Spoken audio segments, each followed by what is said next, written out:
So I think it would be good to do a montage, maybe. So you see maybe Mark the Uber driver pull up, I guess maybe to the Portland airport, and Gerald, of course, is maybe waiting at the airport. Got like a little bit of The Graduate in there, maybe in some way, even though it's an older person. And then you have Mark maybe pulling up, and already the music's playing.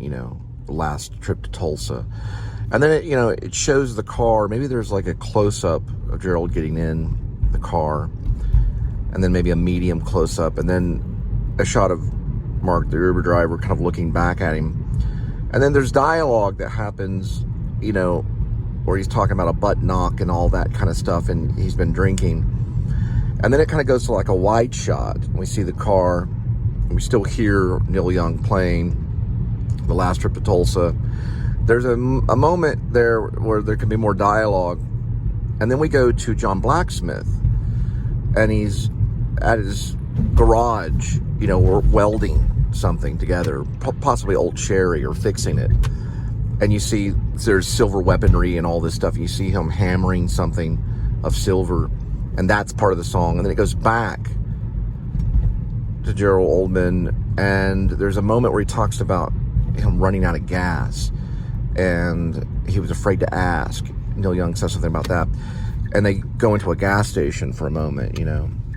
There's a whole bit about it would be extra if he gets the Scotch whiskey and all that kind of stuff, or whatever. And then there's all that mixed in there, like a dance, a montage would be all put in there.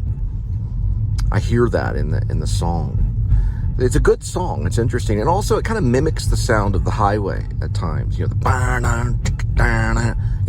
it's done with an acoustic guitar, of course. It's not electric, but it does have that rhythm and that sound.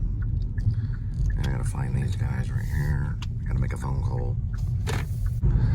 When you look at a movie like Hal Ashby's Harold and Maude, he cut all that probably to the music. Of course, I don't know if it was planned when he filmed it. It might have been, because they had tape players and things they could have played. And I was watching The Shining, Kubrick, he actually did have a tape player on set, and would play the music for the actors so they could hear what they were what the audience was listening to as they were going through the emotions or the action, and it works very well. Carrie did something similar in The Majestic. He had his monologue going as he was walking around, but that may have been Frank Darabont doing it, because now that I think about it, you set the setting like it's theater. You're playing the music for the actors to let them hear what the audience would be hearing as the action's going on. I just thought about that. I was like, wow, these directors really do this kind of stuff. They play the music for the actors to act to. We did it when we were doing a stage show, and we did it throughout the whole show. People do that even in theater, so it happens in cinema too.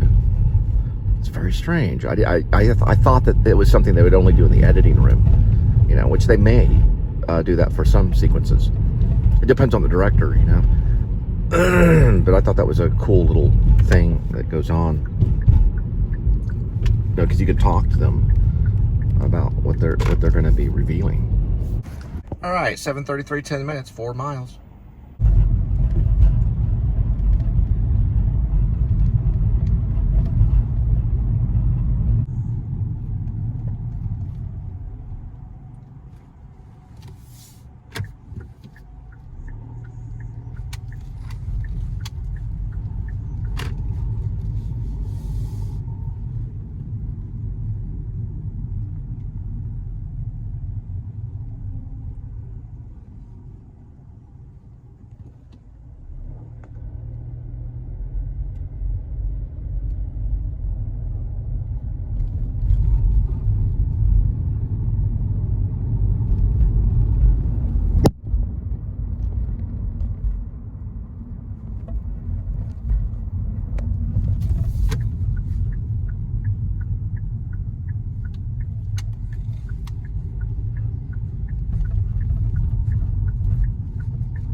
All right, next one, 7:48, 11 minutes, 5.4 miles.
All right, next one, 8:07, 10 minutes, 3.6 miles, going to the Hilton.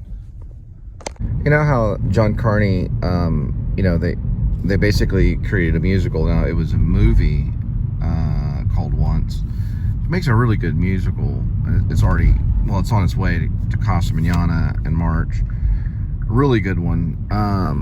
Now, I thought, why not do a musical about Ian Curtis, Control? And just call it Control and do it right out like the movie. It's basically a straight play with just musical moments of Ian Curtis. I think I'd make a great play. Could do really well on Broadway. And it would just call it Control, the Anton Corbijn movie. I would go see it for sure, especially if it was on Broadway. I don't know if everyone is Joy Division fans, but it'd make a great play. And it'd be really tough for the actor though that would play Ian Curtis. But it'd be awesome to see. They may have to switch it, a couple of actors to play that role. It'd be exhausting. I think it was Sam Riley that did it, you know, the movie. But I think it'd make it great, you know, straight play / musical, you know.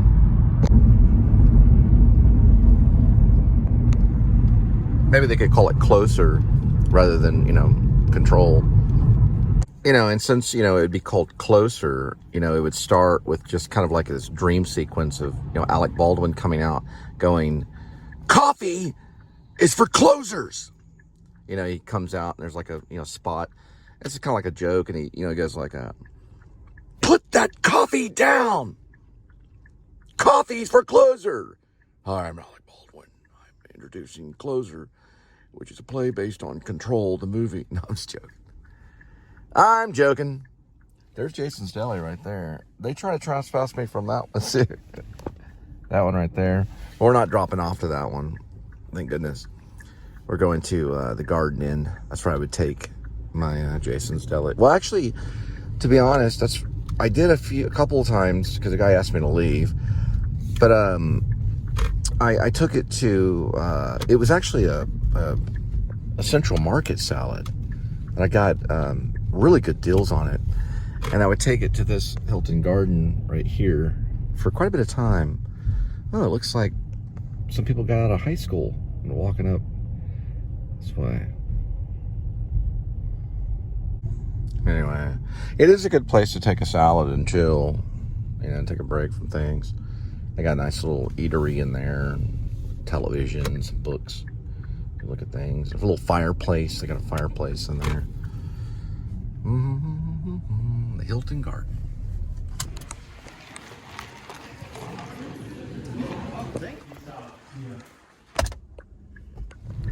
Brought to you by Sabritas. You want to get the salt in line. That way you don't get too much cholesterol and die. All right, 8:33, 1 minute, 0.3 mile.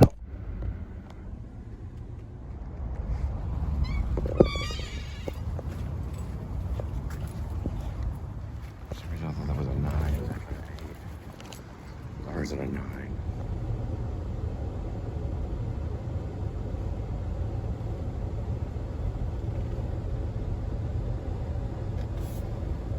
All right, next one is 8:52, 13 minutes, 5.4 miles.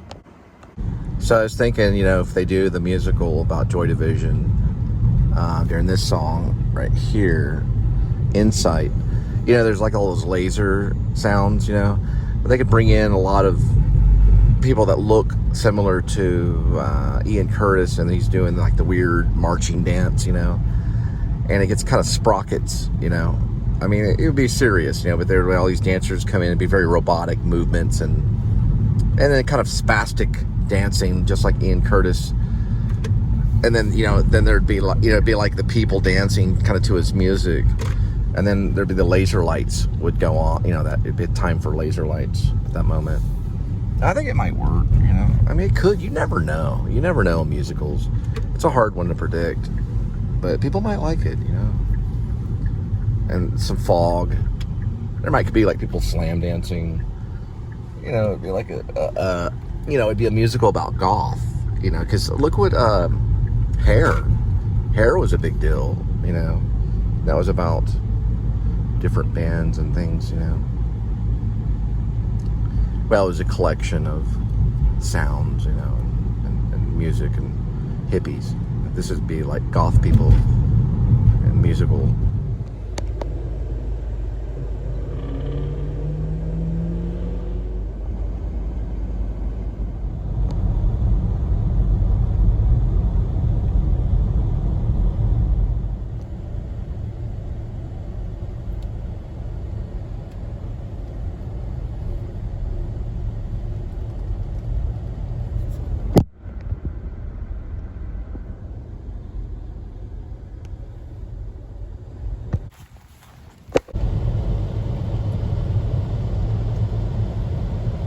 Looks like back in the day on the other side of Rosedale there was a movie theater, probably in the 50s, called the Grand,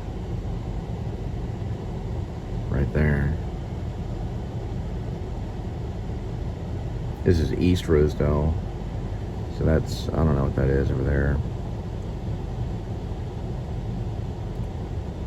Probably 1950s maybe.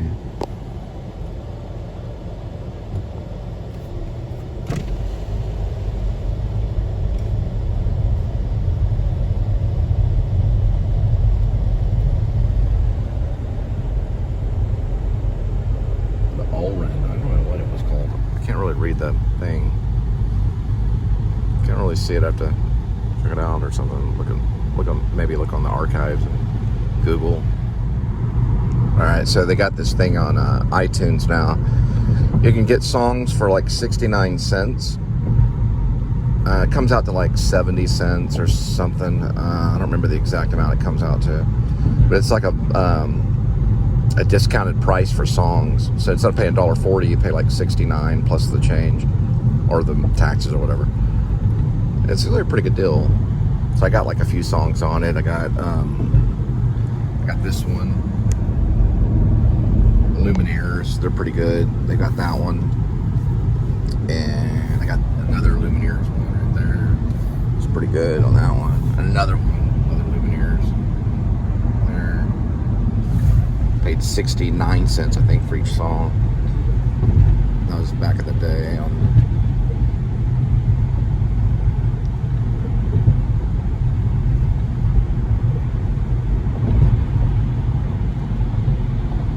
Anyway.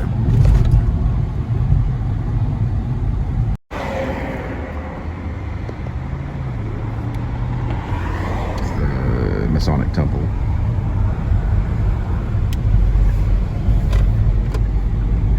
Always think of Burns in The Simpsons, Mr. Burns. I don't know why. Like he'd be in there in some kind of weird chair. Smithers!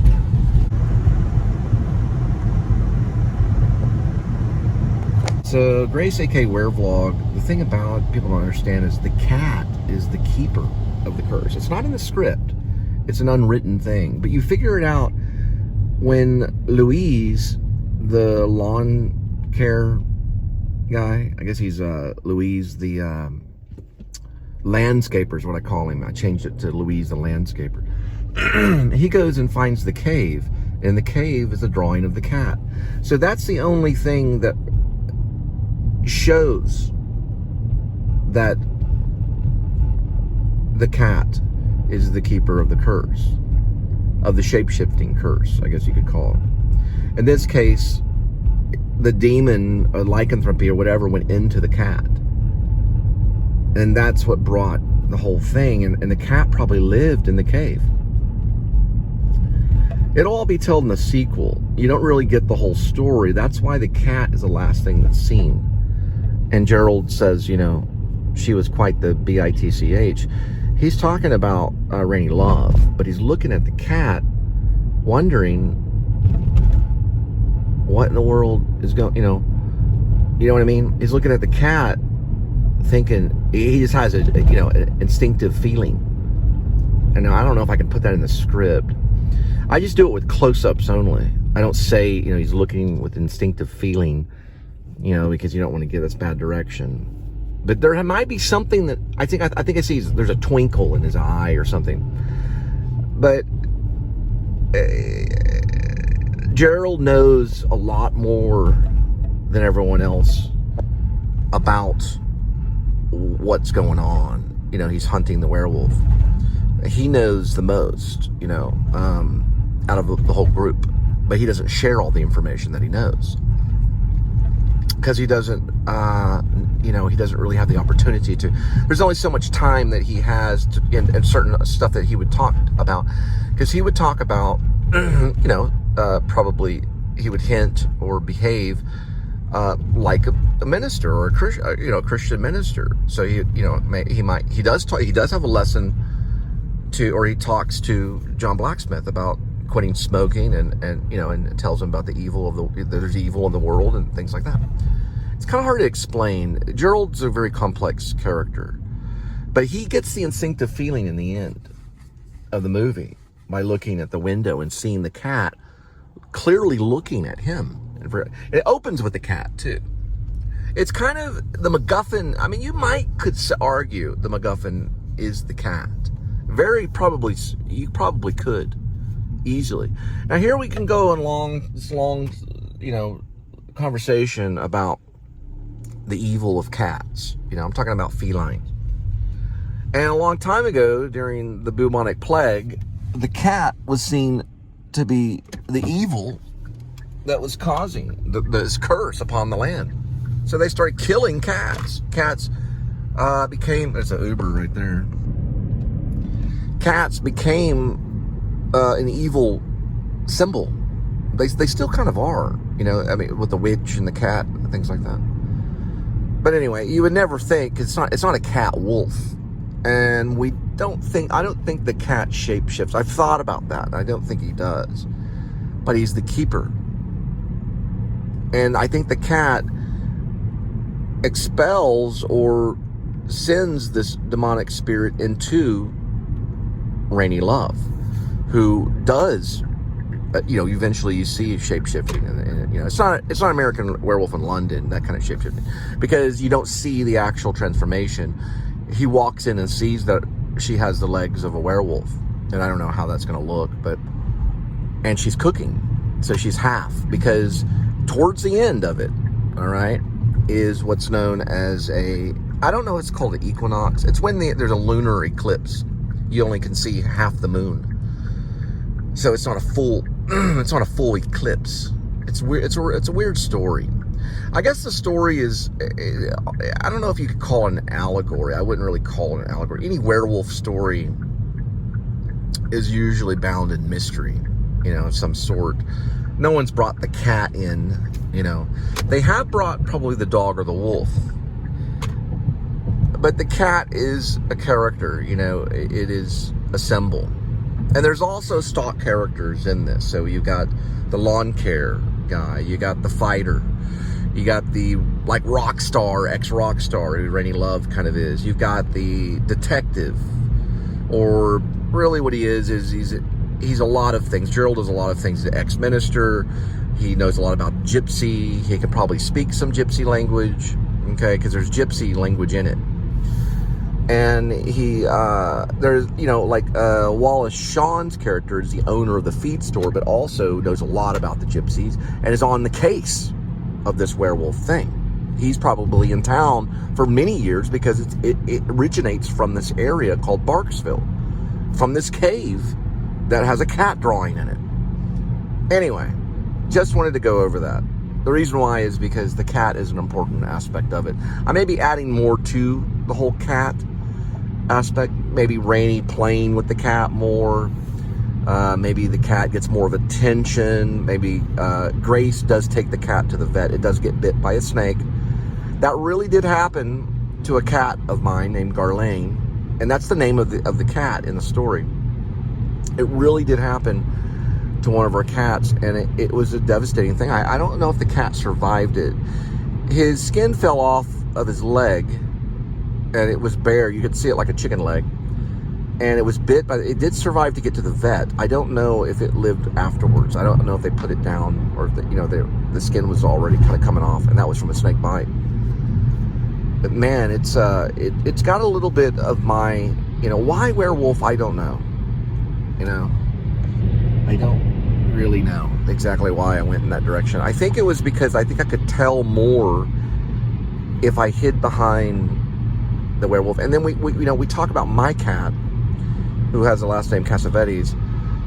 And if you watch Husbands, he does state in Husbands that he is a werewolf, even though he's joking around. But he does say it. I mean, was Cassavetes a werewolf? We don't know. But he said the word, I am a werewolf. He says it in it. He's only joking because he's in like England or something like that. He's been drinking. He's like, I'm a werewolf, and he's just kind of rolling around. He was acting like one, But anyway, there's like some connections maybe with Cassavetes and this kind of story, It is a little silly. And at times you think, what is going on? It would be very hard. It would be a very hard first direction. I may need an assistant director or some people that can. It's very hard to tell a vision, to direct your vision in a very, because it could easily be very, very silly, and it could easily be very real, because it opens with a werewolf attack. All right, and like, are we thinking, is this a movie about a movie? And I've also debated on that too. Is it a movie about a movie? Is that kind of fake because they're vloggers? And I don't know what direction to go on that. I would probably say that it's like a real werewolf attack. And then like this other character gets attacked, and then another character gets attacked, like the favor driver gets attacked, and then just he gets yanked from existence. I think St. Patty gets ripped off the motorcycle. So yeah, the werewolf is there. Those things aren't really fake, but I'm gonna have to rework some of the dialogue, because I'm gonna have to learn a lot before I really decide I'm gonna send this thing out and see if we can do it. There's a lot I have to learn technically, I think. And say, okay, this is it, this first draft or this rough draft, this is, I don't think it's gonna be that easy. But the idea is there. I think the idea is there. All right. Another night of delivery, and we're gonna head back to see Linda and Kitty.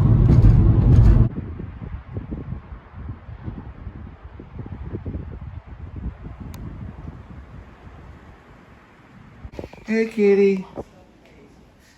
Hello. Did you get any food? Where are you? There you are. What are you doing?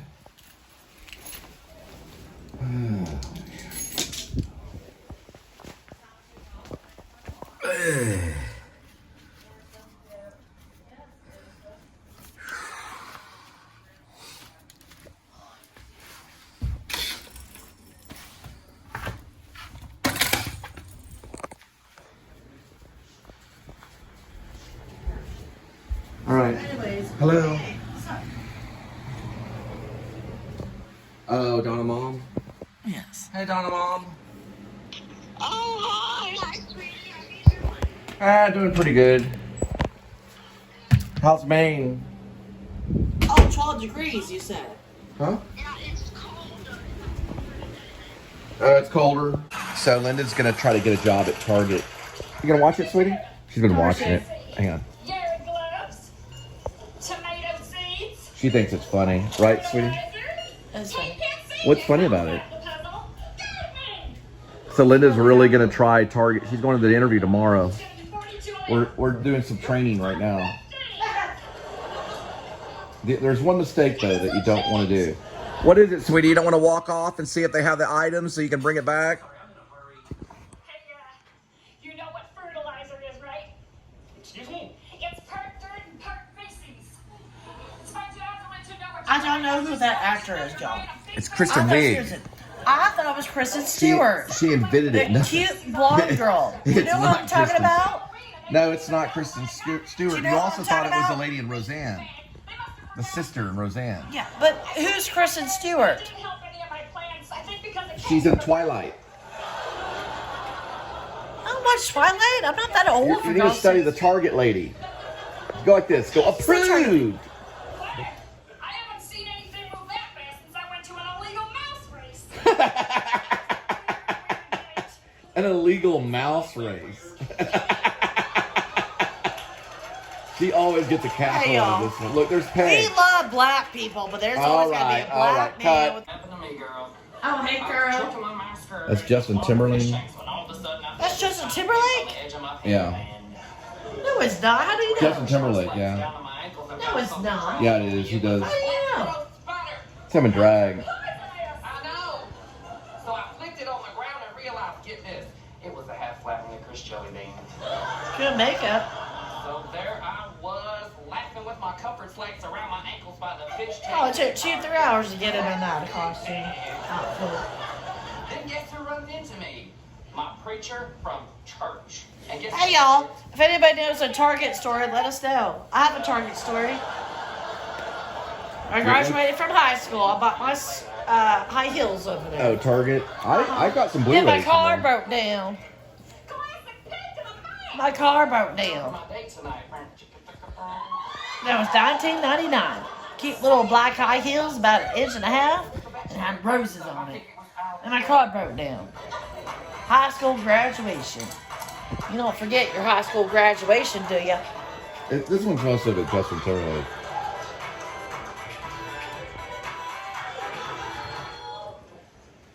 This big. Yes, I did call for a full body waxing except for the neck.